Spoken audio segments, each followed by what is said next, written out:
कैसे हैं? आशा करता हूँ बहुत अच्छे होंगे। और जैसे कि आप लोग को मालूम है कि बीपीएससी एडीओ का जो है आप लोगों का मात्र कुछ ही दिन जो है अब लास्ट समय बच चुका है। 4 से 5 दिनों का समय जो आप लोगों को एग्जाम हॉल में जाने से पहले। तो मैंने जो है आप लोगों के लिए स्पेशल ही आज एक मॉक टेस्ट बनाया हुआ है, जिसमें आपको देखने को मिलेगा बिल्कुल जो आप लोगों का 200 नंबर का 200 नंबर का पेपर होने वाला है, जिसमें आप लोगों को मेरिट लगने वाला है, उनके क्वेश्चन मैंने रखे हुए हैं, जिसमें आपको देखने को मिलेगा जीके और साथ में आप लोगों के मैथ और रीजनिंग के प्रश्न। तो बिल्कुल ही आप इस क्लास को इग्नोर मत करिएगा और हर एक प्रश्न आपके लिए मैंने चुने हुए प्रश्नों को रखा हुआ है, जो आपका पेपर जिस तरीके से और जिस लेवल के बनाया जाएगा, बिल्कुल मैंने कोशिश किया है यहाँ पे उसी तरीके के प्रश्नों को रखने के लिए। और बिल्कुल ही आप इस क्लास को करने के बाद से एग्जाम हॉल में जाओगे तो बहुत बड़ा स्कोर करके आओगे, इसकी गारंटी है। तो कहीं ना कहीं सिलेक्शन लेना है तो आपको इस क्लास को अंत तक देखना पड़ेगा, ताकि आपको एक आइडिया मिल सके कि आपकी एग्जाम हॉल में किस तरीके के प्रश्न आने वाले हैं और उनको किस तरीके से आप सॉल्व करोगे। तो चलिएगा फटाफट से हम लोग क्लास को स्टार्ट करेंगे, ज्यादा समय हम लोग के पास है नहीं, ठीक है। तो जिनका भी पेपर अभी 14 और 15 तारीख को होगा, उनको यहाँ पे बहुत बड़ा बेनिफिट मिलने वाला है, ठीक है। तो पहले प्रश्न की ओर चलेंगे और पहला प्रश्न जो है आप लोगों के सामने है। उससे पहले आप लोगों से एक छोटी सी रिक्वेस्ट है कि जो भी मेरे दोस्त मेरे क्लास को देख रहे हैं, बिल्कुल आप लोग क्लास को लाइक करके चैनल को सब्सक्राइब करके रख लो, ठीक है, ताकि हर एक क्लास की नोटिफिकेशन आप तक पहुंचती रहे। पहला प्रश्न आपके सामने पूछा गया है कि बिहार में प्रशासनिक सुधार मिशन का जो मुख्य उद्देश्य क्या है। क्वेश्चन आपके सामने है पहला नंबर प्रश्न के जो राइट उत्तर है, आप इस तरीके से कमेंट बॉक्स में टेस्ट करके बताते चलिए। अगर आपको पहले प्रश्न का राइट उत्तर मालूम हो या ना हो, आप कोशिश कीजिए कि आप उसके राइट उत्तर बताएं। पहला प्रश्न आप जो है कमेंट बॉक्स में ए हो रहा है तो ए बताइए। तो बिहार में प्रशासनिक सुधार मिशन का मुख्य उद्देश्य जो है आप लोग को याद रखना है, सरकारी सेवाओं को पारदर्शी और सुलभ बनाना। बिल्कुल राइट उत्तर है ऑप्शन नंबर बी। नेक्स्ट प्रश्न आपके सामने है, कह रहा है कि बिहार राज्य का सबसे पुराना जो है विश्वविद्यालय कौन सा है। बिहार राज्य का सबसे पुराना विश्वविद्यालय कौन सा है, क्वेश्चन नंबर 2। दूसरे नंबर प्रश्न के जो राइट उत्तर है बताने की कोशिश कीजिए सभी लोग। क्वेश्चन नंबर दूसरे का जो राइट उत्तर है बताने की कोशिश कीजिए सभी लोग कि क्या होने वाला है। बहुत इंपॉर्टेंट है, बहुत ज्यादा इंपॉर्टेंट है। बिहार का सबसे पुराना विश्वविद्यालय अगर पूछेगा तो आप लोगों को यहाँ पे बताना है पटना विश्वविद्यालय। बिल्कुल राइट उत्तर है। ये कब बना हुआ है, कब इसकी स्थापना हुई है, तो 1917 जो है आपके बिल्कुल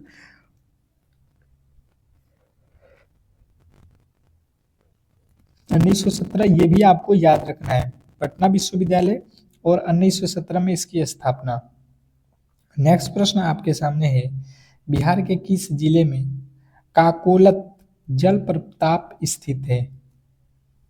बिहार के किस जिले में काकोलत जलप्रपात स्थित है, क्वेश्चन नंबर 3। तीसरे नंबर प्रश्न के राइट उत्तर जो भी मेरे दोस्त यहाँ पे बता रहे हैं, बिल्कुल बिल्कुल आपका सही उत्तर है नालंदा। बिल्कुल ऑप्शन नंबर बी वाले 100% सही उत्तर है। ऑप्शन नंबर जिन्होंने बी को चुना है उनके बिल्कुल राइट उत्तर है।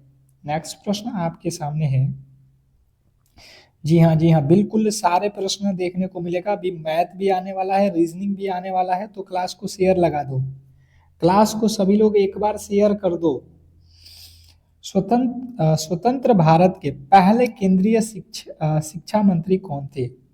स्वतंत्र भारत के पहले केंद्रीय शिक्षा मंत्री कौन थे, क्वेश्चन नंबर 4। चौथे नंबर प्रश्न के जो राइट उत्तर है बताने की कोशिश कीजिए सभी लोग। क्वेश्चन नंबर 4, चौथे नंबर प्रश्न के राइट उत्तर बताने की कोशिश कीजिए सभी लोग।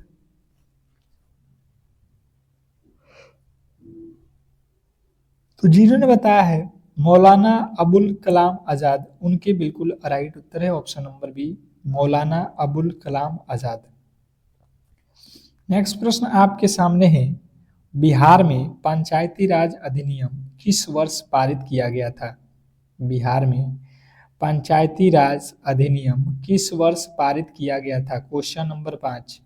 पांचवें नंबर प्रश्न के जो राइट उत्तर है बताने की कोशिश कीजिए सभी लोग। क्वेश्चन नंबर 5 पे आ चुके हैं और पांचवें नंबर प्रश्न के राइट उत्तर जो भी मेरे दोस्त बता रहे हैं यहाँ पे कि बिहार में पंचायती राज अधिनियम किस वर्ष पारित हुआ था, तो आप लोगों को याद रखना है 2006 में। 2006 में पारित हुआ है, ऑप्शन नंबर सी वाले बिल्कुल राइट उत्तर है। नेक्स्ट प्रश्न आपके सामने है, कह रहा है कि विक्रमशिला सेतु बिहार में किस नदी पर बना है? विक्रमशिला सेतु बिहार में किस नदी पे बना हुआ है? Question number 6। छठे नंबर प्रश्न के जो राइट उत्तर है बताने की कोशिश कीजिए सभी लोग। क्वेश्चन नंबर 6 पे आ चुके हैं और छठे नंबर प्रश्न का राइट उत्तर बताने की कोशिश कीजिए कि विक्रमशिला सेतु बिहार के किस नदी पर बना हुआ है? तो जिन्होंने बताया है गंगा नदी, उनके बिल्कुल राइट उत्तर है ऑप्शन नंबर सी। जिन्होंने सी को चुना उनके बिल्कुल राइट उत्तर है। नेक्स्ट प्रश्न है कि वर्ष 2026 में होने वाले एशियाई खेलों की मेजबानी कौन सा देश करेगा? वर्ष 2026 में होने वाला एशियाई खेलों की मेजबानी कौन सा देश करेगा? Question number 7। सातवें नंबर प्रश्न के जो राइट उत्तर है बताने की कोशिश कीजिए सभी लोग। क्वेश्चन नंबर 7 पे आ चुके हैं और जो भी मेरे दोस्त बता रहे हैं यहाँ पे जापान नागोया, बिल्कुल राइट उत्तर है। जापान में नागोया में होगा, ऑप्शन नंबर सी। जिन्होंने सी को चुना उनके बिल्कुल राइट उत्तर है। नेक्स्ट प्रश्न आपके सामने है, बिहार के किस स्थान पर महात्मा गांधी सेतु स्थान है? बिहार के किस स्थान पर महात्मा गांधी सेतु स्थित है? ये तो सभी लोग कर लोगे। और बिहार से रिलेटेड आपको बिल्कुल सिलेबस में बताया गया, बिहार से रिलेटेड आपसे पूछे जाएंगे प्रश्न, वो भी ज्यादातर कम से कम 12 से 15 क्वेश्चन आपको देखने को मिलेगा। तो जो भी मेरे दोस्त बता रहे हैं पटना से हाजीरपुर के बीच, बिल्कुल राइट उत्तर है। अगला प्रश्न है, सूचना का अधिकार अधिनियम भारत में किस वर्ष लागू हुआ? सूचना का अधिकार अधिनियम भारत में किस वर्ष लागू हुआ? Question number 9। नौवें नंबर प्रश्न के जो राइट उत्तर है बताने की कोशिश कीजिए सभी लोग। सूचना का अधिकार अधिनियम भारत में किस वर्ष जो है लागू हुआ? क्वेश्चन नंबर 9 का राइट उत्तर हो जाएगा जो है 2005, ऑप्शन नंबर सी जो है जिन्होंने भी बताया है उनके बिल्कुल राइट उत्तर है। नेक्स्ट प्रश्न आपके सामने है, कह रहा है कि जो है भारत में चावल अनुसंधान संस्थान कहाँ स्थित है? भारत में चावल अनुसंधान संस्थान कहाँ स्थित है? Question number 10। 10वें नंबर प्रश्न के जो राइट उत्तर है बताने की कोशिश कीजिए सभी लोग। बताइएगा, बिहार में चावल अनुसंधान संस्थान कहाँ स्थित है? तो जो भी मेरे दोस्त बता रहे हैं पटना, उनके बिल्कुल राइट उत्तर है मीठापुर में। नेक्स्ट प्रश्न आपके सामने है, भारतीय संविधान का कौन सा अनुच्छेद शिक्षा के अधिकार से संबंधित है? भारतीय संविधान का कौन सा अनुच्छेद शिक्षा के अधिकार से संबंधित है? Question number 11। 11वें नंबर प्रश्न के जो राइट उत्तर है बताने की कोशिश कीजिए सभी लोग।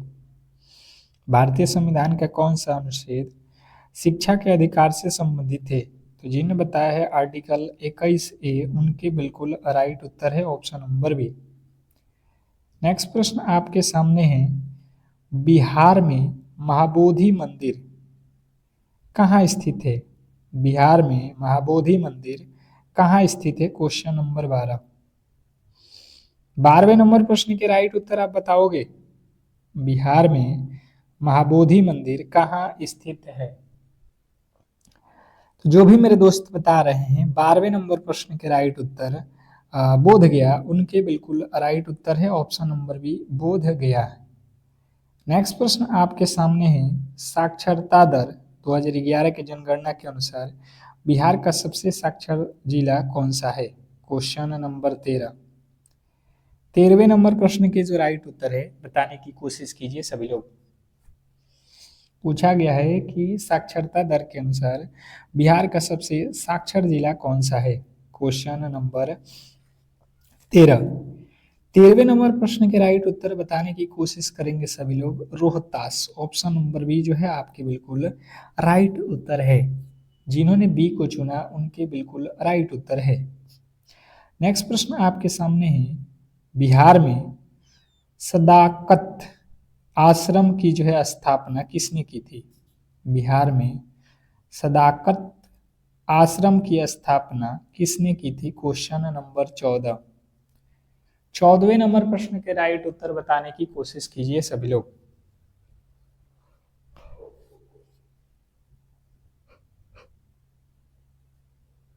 तो जो भी मेरे दोस्त बता रहे हैं, मजहरुल हक बिल्कुल राइट उत्तर है। ऑप्शन नंबर बी, मजहरुल हक, ऑप्शन नंबर बी। नेक्स्ट प्रश्न आपके सामने है, बिहार में कुल कितने प्रमंडल हैं? बिहार में कुल कितने प्रमंडल हैं? प्रमंडलों की संख्या बताना है। टोटल बिहार में कितने प्रमंडल हैं? तो जो भी मेरे दोस्त बता रहे हैं कि बिहार में टोटल प्रमंडलों की संख्या 9 है, उनके बिल्कुल राइट उत्तर है। नेक्स्ट प्रश्न आपके सामने है कि बिहार में नालंदा मुक्त विश्वविद्यालय का जो है मुख्यालय कहाँ स्थित है? बिहार में नालंदा मुक्त विश्वविद्यालय कहाँ स्थित है? Question number 16। 16वें नंबर प्रश्न के जो राइट उत्तर है बताने की कोशिश कीजिए सभी लोग। तो जिन्होंने बताया है यहाँ पे पटना, उनके बिल्कुल राइट उत्तर है ऑप्शन नंबर बी। नेक्स्ट प्रश्न आपके सामने है, भारतीय संविधान की 8वीं अनुसूची में बिहार की कौन सी क्षेत्रीय जो है भाषा शामिल है? भारतीय संविधान की 8वीं अनुसूची में बिहार की कौन सी क्षेत्रीय भाषा शामिल है? Question number 17। 17वें नंबर प्रश्न के राइट उत्तर बताने की कोशिश कीजिए सभी लोग। क्वेश्चन नंबर 17 पे आ चुके हैं और जो भी मेरे दोस्त बता रहे हैं मैथिली, ऑप्शन नंबर सी जो है आपके क्लियर है। मैथिली आप लोगों को याद रखना है। नेक्स्ट प्रश्न आपके सामने है, बिहार के किस जिले में उदयपुर वन्यजीव अभयारण्य स्थित है? बिहार के किस जिले में उदयपुर वन्यजीव अभयारण्य स्थित है? Question number 18। 18वें नंबर प्रश्न के राइट उत्तर आप लोग को याद रखना है, पश्चिम चंपारण, ऑप्शन नंबर बी। जिन्होंने बी को चुना है उनके बिल्कुल राइट उत्तर है। चलिएगा अगले प्रश्न की ओर चलेंगे और अगला प्रश्न आपके सामने है। देखिएगा यहाँ पे कह रहा है कि एडुसीट, एडुसीट का मुख्य उद्देश्य क्या है? एडुसीट का मुख्य उद्देश्य क्या है? Question number 19। 19वें नंबर प्रश्न के राइट उत्तर जो भी मेरे दोस्त बता रहे हैं, दूरस्थ शिक्षा को बढ़ावा देना, दूरस्थ शिक्षा को बढ़ावा देना बिल्कुल राइट उत्तर है। नेक्स्ट प्रश्न आपके सामने है कि जो है बिहार में भीमबांध वन्यजीव अभयारण्य किस जिले में स्थित है? बिहार में भीमबांध वन्यजीव अभयारण्य किस जिले में स्थित है? Question number 20। 20वें नंबर प्रश्न के राइट उत्तर बताने की कोशिश कीजिए सभी लोग। बिहार में भीमबांध वन्यजीव अभयारण्य किस जिले में स्थित है? तो जिन्होंने बताया है मुंगेर, उनके बिल्कुल राइट उत्तर है।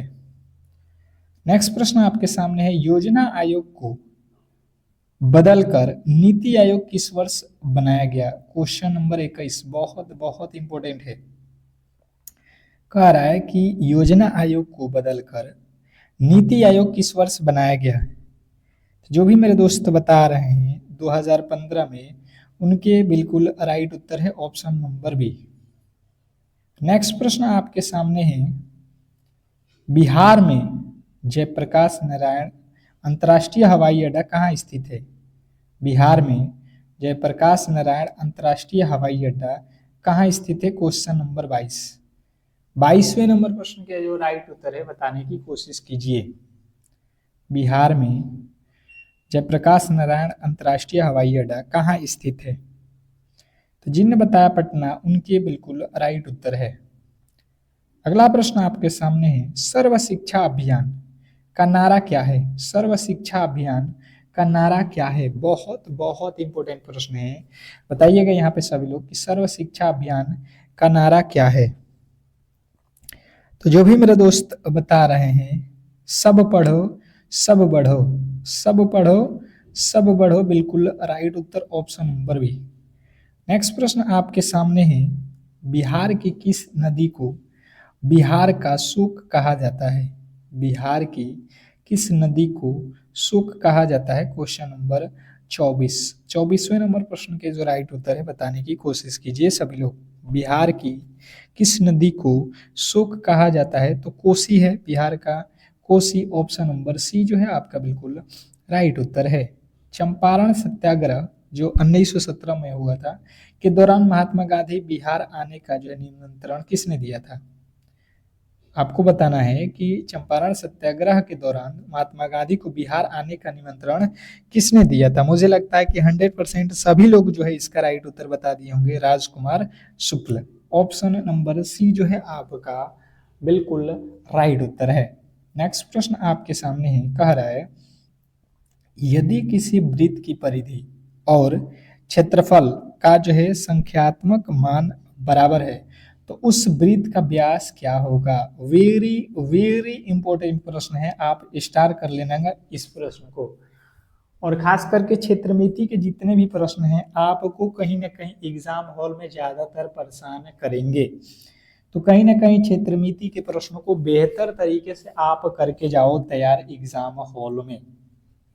प्रश्न में जो बोला है उसी के अकॉर्डिंग करोगे तो बिल्कुल राइट उत्तर आपको मिल जाएगा। कह रहा है वृत्त की परिधि, आप सबसे पहले यहाँ पे आ जाओ, वृत्त की परिधि, उसके बाद से कह रहा है क्षेत्रफल, वृत्त का क्षेत्रफल बराबर है। यहाँ पे देखिएगा समझ में आ जाएगा, ये कह रहा है परिधि और क्षेत्रफल बराबर है, तो आप यहाँ से निकाल लो वृत्त की परिधि क्या होता है 2πr बराबर, इसने कहा क्षेत्रफल बराबर है किसके? परिधि के, तो πr² होता है। वृत्त का क्षेत्रफल πr², वृत्त की परिधि 2πr, पाई से पाई कट जाएगा, एक आर से एक आर कट जाएगा, इधर बचेगा 2, इधर बचेगा आर, अर्थात आर का वैल्यू मिल गया 2। वृत्त की जो है व्यास पूछा है इसने, हमें तो ये त्रिज्या मिला है, व्यास क्या होता है d होता है, ये कितना होता है 2r होता है, अर्थात r का 2 गुना कर दोगे, 2 गुणे 2 कर दोगे, आपको राइट उत्तर मिल जाएगा 4 इकाई। मुझे लगता है कि आसानी से, बहुत आसानी से आप कर लोगे अगर थोड़े बहुत भी अगर आपको फॉर्मूले मालूम है तो। नेक्स्ट प्रश्न आपके सामने है, एक आयत की जो है लंबाई उसकी चौड़ाई से 5 सेमी अधिक है, यदि आयत का परिमाप 50 सेमी है तो इसकी लंबाई क्या होगी? क्वेश्चन नंबर 27वें नंबर प्रश्न के जो राइट उत्तर है और बताने की कोशिश कीजिए सभी लोग। क्वेश्चन नंबर 27 पे आ चुके हैं, क्या लगता है आपको? क्वेश्चन नंबर 27 क्या लगता है आपको? बेहतर तरीके से बताने की कोशिश कीजिए क्योंकि प्रश्न काफी ज्यादा महत्वपूर्ण है। एक आयत की लंबाई उसकी चौड़ाई से 5 सेमी अधिक है, यदि आयत का परिमाप 50 सेमी हो तो इसकी लंबाई क्या होने वाली है? बहुत बहुत बहुत ज़्यादा इंपॉर्टेंट प्रश्न है। आप सबसे पहले यहाँ पे समझोगे कि कह रहा है आयत की जो लंबाई है चौड़ाई से, तो चौड़ाई आपको सबसे पहले मालूम करना पड़ेगा, हमें पता नहीं है तो x मान लेते हैं, तो लंबाई हम निकाल लेंगे। इसने कहा है लंबाई 5 सेमी अधिक है तो x प्लस यहाँ पे हो जाएगा 5, चौड़ाई जितना है उससे 5 अधिक है तो यहाँ पे 5 अधिक कर लो। ये कह रहा है परिमाप 50 है तो हमें मालूम है कि आयत का परिमाप होता है 2 इंटू एल, एल का वैल्यू कितना है x plus 5, 2 into L plus B, B का वैल्यू कितना है x, बराबर हो जाएगा ये 50। ये एक कट जाएगा 2 के पहाड़े में 25, अर्थात x और x जोड़ोगे 2x हो जाएगा और प्लस के 5 बराबर में इधर हो जाएगा 25। आप यहाँ से इस 5 को इधर ले जाओगे तो माइनस का 5 हो जाएगा, अर्थात 2x बराबर हो जाएगा ये कितना? तो ये हो जाएगा 20, अर्थात यहाँ से काटोगे तो ये हो जाएगा 10 हो गया। इसने पूछा किसका है? लंबाई पूछा है। लंबाई यहाँ पे देखो x प्लस 5 अर्थात 10 और प्लस का 5, 10, 5, 15 जो है क्लियर आपका राइट उत्तर है। इसमें किसी तरीके के डाउट नहीं होना चाहिए। मुझे लगता है कि बहुत आसान तरीके से आपको समझ में आ रहा होगा प्रश्न। नेक्स्ट प्रश्न की ओर चलेंगे और अगला प्रश्न आपके सामने है। क्या कह रहा है आपका अगला प्रश्न? मुझे लगता है ये तो सभी लोग कर लोगे। अंडर रूट 0.009 का मान क्या होगा? 10 सेकेंड का समय है, वर्गमूल है। मुझे लगता है आसानी से आप कर लोगे। सभी लोग इस प्रश्न के राइट उत्तर क्या होने वाला है बताने की कोशिश कीजिए, क्योंकि प्रश्न इंपॉर्टेंट है और कहीं ना कहीं अगर आपको सिलेक्शन लेना है तो ऐसे प्रश्न को आसानी से सोल्व करना आना चाहिए। जैसे आप देखोगे दशमलव के बाद कितने अंक है? 4, तो इसका अर्थात हो गया कि यहाँ पे 2 अंकों पे पॉइंट होगा, तो 9 का वर्गमूल 3। आप राइट उत्तर जाओगे किसके साथ? तो 0.3 के साथ, जो कि ऑप्शन नंबर बी में दिया गया है। जिन्होंने भी बी को चुना है उनके बिल्कुल राइट उत्तर है। नेक्स्ट प्रश्न की ओर चलेंगे और अगला प्रश्न आपके सामने है। यदि ए अनुपात बी का वैल्यू दिया गया है, फिर कह रहा है बी अनुपात सी, तो ए अनुपात सी का मान हमें पूछा जा रहा है। बताएंगे सभी लोग? अब ये तो सभी लोग कर लोगे, करोगे कि नहीं ये बताओगे सभी लोग। 10 सेकेंड का समय है आप लोग के पास। गणित का प्रश्न है, फटाफट से सॉल्व करने की कोशिश करो। क्या होने वाला है आपके अकॉर्डिंग इस प्रश्न का राइट उत्तर? सबसे पहले लिख लो ए अनुपात बी, 2:3, फिर बी अनुपात सी कितना हो जाएगा? 4:5। यहाँ पे दिया हुआ है, आप लिख लो। यहाँ से कर लो 3, यहाँ से कर लो 4, ये हो जाएगा। आप देख लो कितना हो जाएगा। ए और सी का करना है, अर्थात बी को हटा दो यहाँ से। 4 दूना 8 और ये हो जाएगा 3, 5, 15। मुझे लगता है आसान था। आप 8:15 वाले के साथ गए होंगे। ऑप्शन नंबर बी, जिन्होंने भी बताया है ऑप्शन नंबर बी, उनके बिल्कुल राइट उत्तर है। जिन्होंने बी को चुना उनका क्लियर है। नेक्स्ट प्रश्न आपके सामने है, समझिएगा यहाँ पे क्या कह रहा है आपका प्रश्न। एक परीक्षा में उत्तीर्ण होने के लिए 33% अंकों की आवश्यकता है। एक छात्र को 125 अंक मिले और वह जो है 40 अंकों से अनुत्तीर्ण हो गया। परीक्षा के अधिकतम अंक जो है क्या है, ये हमें बताना है। अब आप लोग बताओगे। क्वेश्चन आपके सामने है। तीसरे नंबर प्रश्न के जो राइट उत्तर है वो आपके अकॉर्डिंग क्या होने वाला है? क्वेश्चन नंबर 30 का राइट उत्तर क्या होने वाला है? बेहतर है, बहुत बेहतर है, आप सटीक समझोगे। सबसे पहले देखो, हमें पास होना है तो भाई साहब हमें जो है बोला जा रहा है कि आपके अंक परसेंटेज में 33% आने चाहिए, पर हम हो गए हैं फेल, अर्थात हमें 33% से कम अंक आए हैं। कितना आया है? तो आया है 125 अंक और फेल हो गए हैं, अर्थात पास होने के लिए हमें तो चाहिए 33%। हमारा जो है 33% नहीं आया है। कितना कम आया है? 40, अर्थात इसको 40 अंक और चाहिए, तो 40 अंक दे दो तो ये हो जाएगा पास। पास होगा अर्थात 33% इसका अंक आ जाएगा, तभी तो पास होगा। जोड़ लो, ये हो जाएगा 5, 6 और 165। यहाँ से 33 के पहाड़े में काट दो, 33 बचे 165, 5 मर्द में कट गया। टोटल परसेंटेज में कितना होता है अंक? 100% होता है, 100 से गुणा कर दो तो ये हो जाएगा आपका कितना? 500। 500 अंकों का जो है यहाँ पे बिल्कुल राइट उत्तर आपका ऑप्शन नंबर बी। जिन्होंने बी को चुना है उनके बिल्कुल राइट उत्तर है। जिन्होंने भी बी को चुना है उनका बिल्कुल राइट उत्तर था। नेक्स्ट प्रश्न आपके सामने है, कह रहा है कि प्रथम 10 अभाज्य संख्याओं की माध्यिका क्या होगी? प्रथम 10 अभाज्य संख्याओं की माध्यिका जो है हम लोगों से पूछा जा रहा है। बताने की कोशिश कीजिए सभी लोग, बताने की कोशिश कीजिए सभी लोग, बेहतर होगा। बहुत बेहतर प्रश्न है और कहीं ना कहीं सिलेक्शन लेना है तो ऐसे प्रश्नों को आपको सोल्व करना आना चाहिए। प्रथम 10 अभाज्य संख्या, तो अभाज्य संख्या कौन सा होता है? जिसमें दो किसी भी संख्या से भाग नहीं लगता है। 2, 3, 5, 7, 9, 9 के बाद 9 तो नहीं होता है ना, 9 तो भाज्य संख्या हो जाएगा क्योंकि 3 से लग जाएगा इसमें भाग। 11, फिर 13, फिर आपका 13 के बाद से 17, 19, 19 के बाद से 23, कितने हो गए?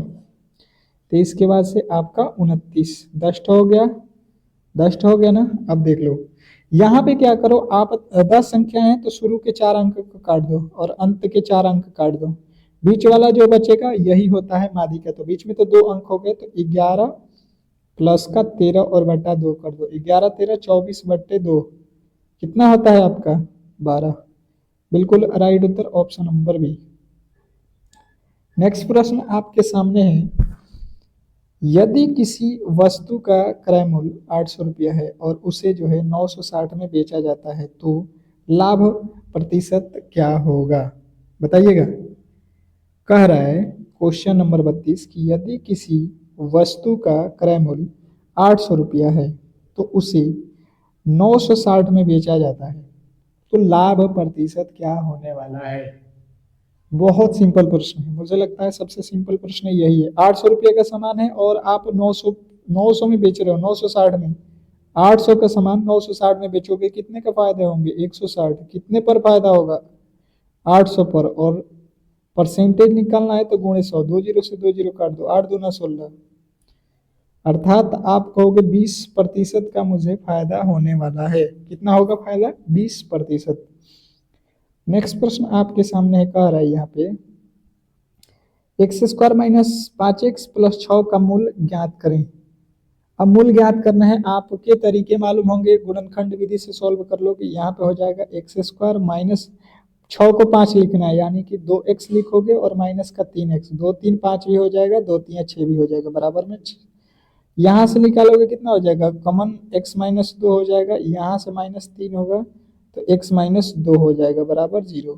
अर्थात देखो x माइनस 3 अर्थात x का वैल्यू 1 आएगा, 3, और यहाँ से निकालोगे तो माइनस 2 है तो प्लस 2, 3 और 2 प्लस वाला राइट उत्तर होगा option number A. Option number A जो है आपका क्लियर है। नेक्स्ट प्रश्न आपके सामने है, कह रहे हैं यहाँ पे कि 15% वार्षिक ब्याज के दर से 2000 रुपये की राशि कितने वर्षों में 2600 हो जाएगी? 2600 हो जाएगी मतलब 2000 रुपया आप किसी को दोगे, वो आपको 3000 रुपया कितने समय बाद देगा? 2600 कितने समय बाद देगा?